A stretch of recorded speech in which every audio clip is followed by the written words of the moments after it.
Cats and Kittens, it's AndyKapt20 here. Just doing a wee kind of follow-up video to my part 1 of the True Sim challenge.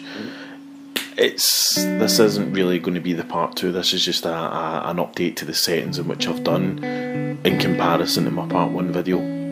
So recently I've just joined the TGC Tours forum and the website, and I've just joined up to the Q School, or the Q, what is it they call it? Q Academy or something like that, Q School I think it's called, and I've registered for my event, which I think is at the end of the month, which I'm hopefully going to do a couple of series videos about the kind of practice and up to that, because I'm currently using pro clubs. I've got it in my head that I wouldn't mind moving to the Masters. I've had to play about with them, and to be honest, I was playing okay with them. You know, they make you play a bit differently, which is great. So I'll maybe do a couple of videos about the upgrade to that and hopefully see how I got on. So this isn't going to be a long video, it's just a quick overcap of settings, and also just to show you a wee bit of kind of what changes about the True Sim side of things, and probably why I like it a wee bit more. So when I'm doing my practice and I'm actually doing my rounds, I will have aiming aids on, because they don't speculate that they want, it's not a True Sim section of the forum, it's simply just to play the golf. So I will have the aiming aids on. What was it, +4 a shot, so they're obviously, they don't provide that much of a help, so we'll see what happens. So I'm just going to quickly jump into the settings just to show you the changes I've made. You'll probably see that my home screen here looks completely different to, well, not completely, but it looks slightly different to maybe what a standard screen would look like. You know, you've not got any distance markers, not got any wind markers. There's a wee bit more information in the top right HUD, and also there's absolutely nothing that can be done about my, you know, that's me hitting my L2 button there, and that's the only thing it provides. I don't get any lie angle, nothing like that. So we'll go on and we'll show you what it's showing. They do have a section on their website that's dedicated to True Sim, and it gives you some details about some settings to choose. I'll show you the ones in which they've asked you to choose, and the ones that I've kind of amended just to make it a wee bit more realistic. It doesn't change things massively in respect of playability and making it more difficult, it's just making it a wee bit more realistic. So green grid's obviously standard, taking the green grid off. Live grid, I just said, it's not shown anymore. The measurement mode inside the TGC Tours, they're asking for it to be set on, oh, I've hit the wrong one, they're asking it to be set on precise, which, to be honest, I don't know, precise is a bit of a tough call. I get that we use GPS markers and things nowadays, but if you've got a range of your distance, a range of things like that, I think it's a wee bit more realistic. So I personally have it on range. The shot suggestion obviously off. That means that the club they're going to provide you with on every shot is going to be driver. You need to look at the rough average distance, look at your wind, look at elevation, and make a call on that. Move to your club, so it's worthwhile knowing, getting used to distances that your club makes. Show wind speed, taking that off, you'll still see, as I showed you, the marker will still be there, and also give you a wee white marker, a wee white indication of kind of rough speed, but you've kind of got to work out yourself. Putting marker, they ask for it to be marker only, which means that you're not going to have any elevation, you're not going to have anything like that, simply just to be marker, just to show you the actual angle of your, or the direction, sorry, of your putting itself. Shot preview, they've not asked for anything to be done on that. You can leave it on if you want. Personally, I take it off. Right, so it's a wee bit more sparse now, you know, in the gameplay section itself. Next one I'll go is the cameras. You're automatically going to take off the scout camera. Scout camera is your Y button on the PlayStation. I don't know what it would be on the Xbox. And that's here a flyover that you can go and move into the green, you can move into the fairway, you can move into whatever you're playing at. It's going to be the landing distance of your ball, basically. That's going to be the idea of it. Take that away, because you don't have that in real life. Approaching putting cameras, you need this on. They recommend it to be on as well on the TGC Tours website, but always have this on. It means that you can go into the worm view when you're putting, and also means if you're within chipping distance of the green, you can do your scout button with that as well, your Y button, and it'll give you just a bit of an angle, a wee bit more information about the green. Because sometimes if you're in chipping view, or you're in kind of first person view when you're chipping, it's a wee bit difficult to see your landing zones and things like that, so just a wee bit more information about that. Flyover camera, this is your flyover camera at the beginning of the game. I leave it on because some people like to see the flyovers when I'm doing my videos. That's the only thing. Follow camera, you can have on or off. Personally, I have this off because it's a wee bit of suspense. It's a bit kind of a bit geeky, but when follow camera's on after you've hit the ball, so it doesn't actually make any effect on your viewing, so you can have it on or off if you're doing the actual true sim. But once you've hit your ball, it'll then, a wee couple of seconds later, it'll then catch up to the ball, follow behind it, and it'll show you where it's landed and things. That's great, that's lovely, but when you've got it off, it will actually still show you behind the person camera, and you'll be able to see the ball going up in there, and you've got to listen for if it is it hit a fairway, is it hit a bunker, how many bounces. So it's like real life, you see it landing but from a distance where you are. It's quite good. None of these settings are applicable, these are just showing you your address cameras. Scout camera preset, again, you should land in there, that's it, it's basically that is it. So a couple of changes in there as well. Okay, so in display and HUD, this is where the majority of the things which I'm going to be changing now is on personal choice. Play about with it, see how you feel. The whole setting, mini scorecard, wind meter, lion club info, button head, it doesn't matter if you've got these on or not, because it's in the HUD section, you're not actually getting any more information about it. Ball labels I've just set to fade, it doesn't really matter about that. Shot feedback, they've not asked for anything to be on that.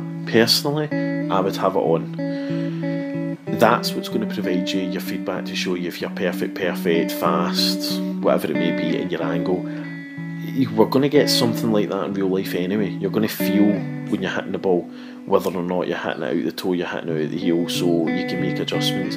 That's basically it as well. You don't want to be going round and thinking that you're hitting everything perfect, but actually you've got a wee off right tail or an off left tail at the end of your shots, anything like that, so it's worthwhile having that. So your aiming, I've basically just taken it off in the HUD as well. And show flag marker, that's fucking a distance shots, you'll be able to see your flag marker. The graphics aren't as good in the game, so you're not going to be able to see an actual flag in real life. So, but in the game, but you will in real life. So keep it on. There's absolutely nothing wrong. Okay, distance, info position. Right, this is where I've now moved it to in HUD. Right, you maybe had it on marker, right, which means that it would display above your flag marker. If you didn't have a flag marker on, it would just be a floating distance. Move it to your in HUD, right? It makes things a bit cleaner. It's like you've got a second like a GPS monitor. That's basically what it's like. I'll show you in a wee second. And also, because we changed the setting previously to range, not precise, it'll give you a range of distances. So 120 to 125 yards. It won't give you 123. So you've kind of got to play about with that. And that's basically it. Show ball trail, that's if you want to actually see physically where your ball's going. Okay, so we're done. That's the settings done. So it's as quick as that. They don't actually ask for an awful lot. So now you can see this is where everything comes into context. Flag marker, middle of the screen, wind. We're probably sitting with about, what's that, 6 or 7 mile per hour maybe. Maybe a wee bit less. Still get a direction as well, because we will know a direction, but also we've got a rough estimate of how it's blown. Your HUD setting as well, 120 to 130 yards. That's because it's range. Also, if you hit your O button, you'll be able to see your flag marker distance has disappeared. So if we go into the green, it's just flag marker. It's not giving you what the distance is to the green. If you had it on precise, it would show you that, right? That's what I was talking to North 47 about online, that it was showing you a distance marker if you had it on precise. So that's what I'm a wee bit wary about when you've got the precise marker, rather than range. You're going to know what the range is to your pin. You're going to know roughly with that as well with a GPS marker. Precise, I don't think it's believable. Right? So I'm just going to quickly just do a teeny wee chip shot just to show you that the shot selection isn't going to provide you with the most recommended club. It's going to actually give you the driver to start off with. I've been playing about with the course. That's why it's moved on to the next one. I must be over it, right? So I'm just going to hit a shot. So again, you've got to look at this, right? This is going to be your friend, because you're now treating it like one of these, like a course guide, right? You're treating it like a course guide more than anything else, right? So on these course guides, you will have this sort of information. You'll have maybe how far the bunkers are. They've not really got things like that, but you could, you can see 234 yards. You're going to be between 234 and 350. So as long as it's going down the middle of the fairway, that's fine. Just remember, because when it pre-populates your aiming, it's going to populate your distance like it did before, even when you had the aiming on. It would give you usually the middle of the fairway, and it would give you roughly your landing zone. You don't really need to do much about that. You don't need to do much about that at all. All you need to do is just kind of take the wind into consideration and do a quick overscan to say, am I going to hit 350? Because if I am, those bunkers could be into play. No chance, you're not hitting that, right? So you've got to look at the wind and say, well, it's between 5 and 10 probably, right? So that's a poor swing. I'm just putting the ball down there, so see how we've not moved. I've hit the button there to show you how to do that. So you can hit the button to actually go up in front and chase it. If not, it will automatically just stay behind the player, which again is a wee bit more realistic. Alright, so it's pre-populated driver. This is what I was trying to show. It's a blooming long way for a shortcut.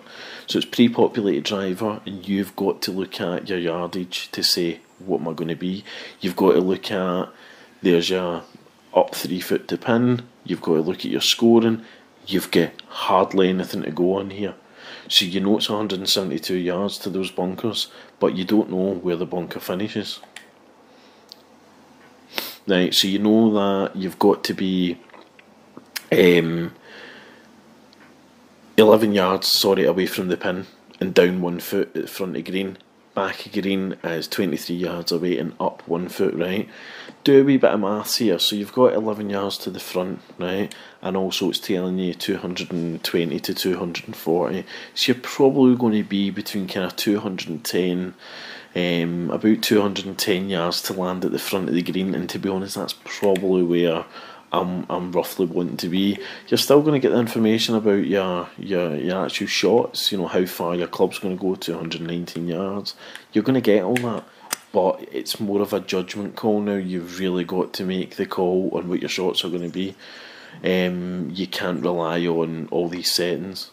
Right, so like that there, I don't know where it's going. So there's a bit of suspense about my next shot here. Right, so I'm just at the side of the green, so in theory probably it wasn't actually a bad shot distance wise, it was okay, everything was alright, but it's more realistic. Right, so that's what I'm aiming for. So hopefully that's helped. If it has, fire away, subscribe, do what you need to do, and hopefully this is going to help some people enjoy the game a wee bit more. I've heard folks say that they've changed it to sim settings and they've kind of fell in love with the game again because it's had a wee bit more of a realistic vibe on it. Great, that's exactly what it's meant to be. One of the biggest tips I could say, go out and learn your clubs. Go out and learn the distance of your clubs. Go out and learn what they're going to be, flop shots, anything else like that. Different lie angles, different wind angles. Spend an hour and a half in the range, whatever it is. Go and build a hole. Go and build a 600 yard hole with different situations, uphill, downhill, and get the feel of your clubs, even while you've got your aids on, and write them down, because we've seen when it comes to something like this, where you're sitting 12 to 14 yards, let's fire it in the middle, 13 and a half yards, 14 say it's playing. You need to know quick what you're going to do. You don't need to quit, there's no time limit on it, but it helps if you know, right, I'm going to need to be doing a chip shot, but what club am I going to be doing my chip shot at, right? What club's going to be better? Should I play that club or that club? What's my rollout? Get used to these clubs, get used to the feel, and as I say, just enjoy it a wee bit more and enjoy the game and have fun. That's all I can really say. Yeah, so that was actually quite a good wee chat. I'm glad I left that in the video. So if you want more of this, fire over to my next video, which is going to be part 2. Part 2 is going to be of the TBC Sawgrass, which I'm currently in, of my True Sim. So it's going to be a comparison video. It will be the same round as before, but also it's going to have aiming aids off. So in the first round I hit +4, really bad round. I think it was the 17th that smashed me. I was in the water and all over the shop. So if you go over and have a look at that video, and by the time you've watched that, it's quite a lengthy one, by the time you've watched it, come back and watch part 2, which is going to be my True Sim comparison, just to see, is it any better, is it worse, how do I play, do I think more? Okay, well thanks very much for watching, and hopefully it's helped. If it has, give us a wee like, give us a comment, go over my social medias, they should be on the screen now, and give us a like, follow, whatever the cool kids do nowadays. So yeah, thanks very much. Okay, bye.